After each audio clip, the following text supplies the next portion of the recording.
हम जानते भी धेने रूप कहाँ से की कहे जय मैया जय मैया जय मैया अगे धेने रूप अनेको मैया दरभंगा मधुबनी में धेने रूप अनेको मैया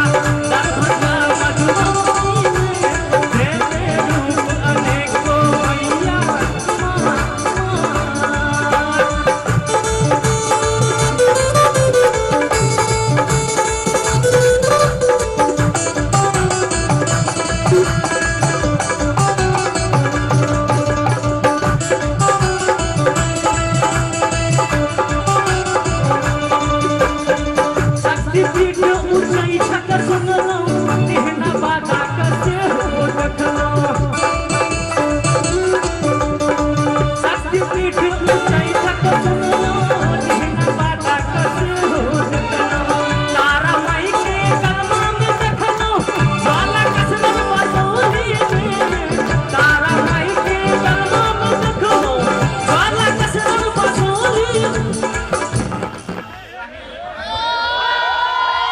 पीठ ऊंचाई ठक सुन लो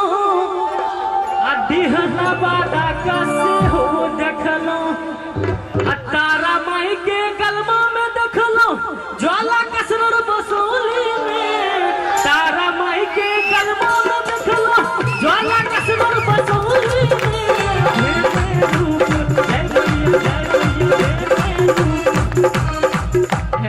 बदमाशी में अधेने रूप अनेको मैया